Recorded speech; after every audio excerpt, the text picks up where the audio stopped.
Sidi Mohamed est entré cette année en 3e année de ses études secondaires. وفسري دابا الآن باش نبغي نقول الشاعر. خولة أطلال ببرقة تهمدي. أطلال خولة أطلال ببرقة تهمدي. تنقولوا سي لا ليتراتور أنتي إسلاميك. في أي بلاد في العالم الناس كيكبروا كيقراو كيقلبوا على خدمتهم وكيبداو حياتهم بشكل عادي. كاين ناس من نهار كيكونوا صغار المستقبل ديالهم مرسوم بطريقه مختلفه وما عندهمش حق يعيشوا حياه عاديه، وحياتهم كامله كتكون محضره لمهمه وحده، قياده الدوله كامله. واليوم غادي نحكيو على واحد الطفل اللي تزاد وسط القصر الملكي، ولكن الطفوله ديالو ما كانش بحال اي طفل في المغرب. طفل كان العالم كامل كيشوف فيه ملك المستقبل. هذا الطفل هو الملك محمد السادس.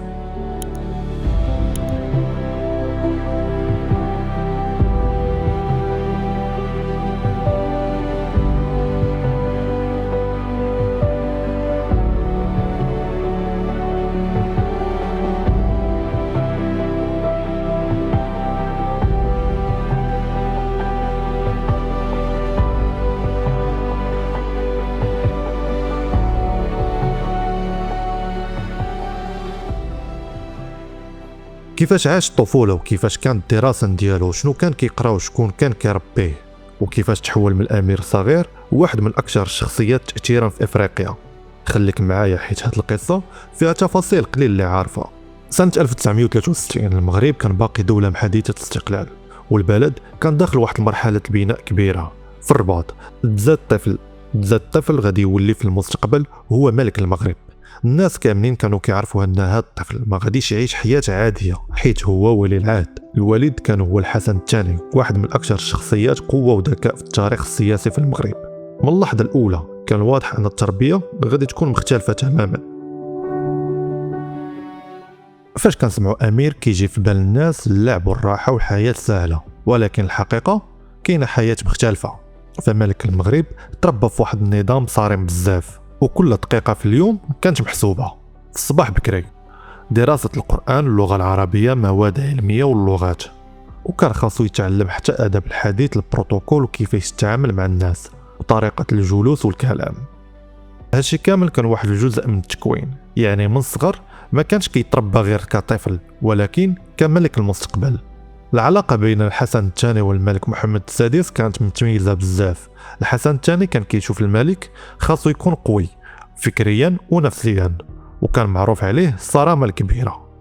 كاين اللي كيقول ان اي خطأ بسيط في الدراسة كان كيخلي ولي العهد يعاود يخدم اكثر، والهدف من هذا الشيء هو صنع شخصية قادرة تحمل ضغط الدولة كاملة. دخل الملك محمد السادس المدرسة المولوية في الرباط، وهذه المدرسة ماشي بحال اي مدرسة عادية. هنا كيتم اعداد امير بالضبط، كيتم اعداد الامراء وبعض ابناء الشخصيات المهمه، والمستوى كان قوي بزاف. البرنامج الدراسي كان فيه الرياضيات، التاريخ، جغرافيا، قانون واللغات والعلوم السياسيه، وكانوا الاساتذه مختارين بعنايه كبيره، من بينهم اساتذه مغاربه وحتى اجانب. والهدف ما كانش غير نجاح دراسي ولكن تكوين عقليه قائد.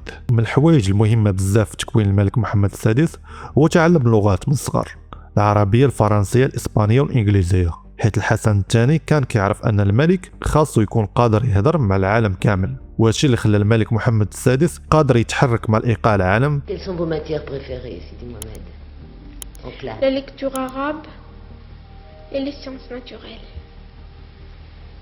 Vous parlez plusieurs langues? Oui, l'arabe, le français, un peu l'anglais à peine. On a commencé cette année, puis l'espagnol. وهنا اللغات خلاو يشوف كيفاش العالم كيتغير. بعدد كبير من الدول والامراء كيبقاو بعاد على الحياه العسكريه، ولكن في المغرب الامر مختلف. فالملك محمد السادس داز في تكوين عسكري حقيقي، استيقاظ مبكر، انضباط، تداريب صارمه، احترام القوانين. قائد خاصو يعرف معنى المسؤوليه والانضباط قبل من اي شيء اخر. وهذه المرحله اثرت بزاف الشخصيه الهادئه والمنضبطه اللي بان بها من بعد المدرسه جات وقت الجامعه. دخل لجامعه محمد السادس في الرباط وقرا القانون والاقتصاد والعلوم الاجتماعيه. هنا الضغط كان اكبر حيت اي خطوه كانت تحت المراقبه، والناس كاملين كيشوفوا فيه ملك المستقبل. رغم هادشي كامل المسار الدراسي كان بشكل جيد، مهتم بزاف في القانون والعلاقات الدوليه وفي الاقتصاد. الحوايج اللي معروفين بزاف على الملك محمد السادس هو حب القراءة والمعرفة، خصوصا في التاريخ والاقتصاد والعلاقات الدولية والسياسة العالمية.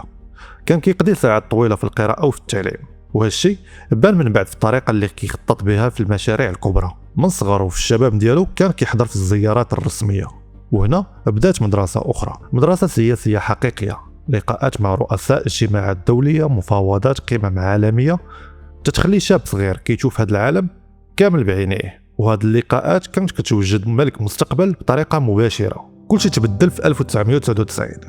المغرب كامل كان متبع الأخبار، ووفاة الحسن الثاني كانت صدمة كبيرة، وفي هاد اللحظة ولي العهد ولا هو الملك. لحظة تاريخية وصعيبة بزاف.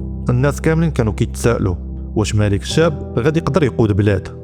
من داك اللحظة بان أن الملك محمد السادس عنده أسلوب مختلف، كيركز بزاف على التنمية، طرق السيارات، قطار سريع، استثمارات، طاقة متجددة، موانئ كبرى، مشاريع بحال بناء طنجة المتوسط، نور ورزازات، خلاو المغرب يدخل في مرحلة جديدة. وهنا كيجي واحد السؤال، كيفاش أثرت التربية على طريقة الحكم؟ إلا رجعنا للطفولة غادي نفهموا بزاف ديال الحوايج. الانضباط اللي تربى عليه بان في المشاريع طويلة المدى، حب الدراسة والمعرفة بان في التركيز على الاقتصاد والبنية التحتية، التكوين الدولي بان في العلاقات القوية مع إفريقيا وفي أوروبا وأمريكا. يعني التربية اللي داز منها ما كانتش عادية، كانت مدرسة كاملة باش تصنع ملك، من طفل صغير داخل القصر إلى ملك كيقود المغرب وسط واحد العالم معقد بزاف. القصة ديال الملك محمد السادس كتبين أن القيادة ما كتجيش في نهار واحد، ولكن كتبنى سنوات طويلة من التربية والتعليم والانضباط. وربما هادشي هو السبب اللي خلى مسار الملك محمد السادس مختلف بزاف على قادة العالم. والسؤال الحقيقي هو واش ممكن التربية تصنع قائد كبير، ولا القيادة كتكون في الشخص من الأول؟ كانت هذه حلقة اليوم، نتلاقاو في الحلقة الجاية.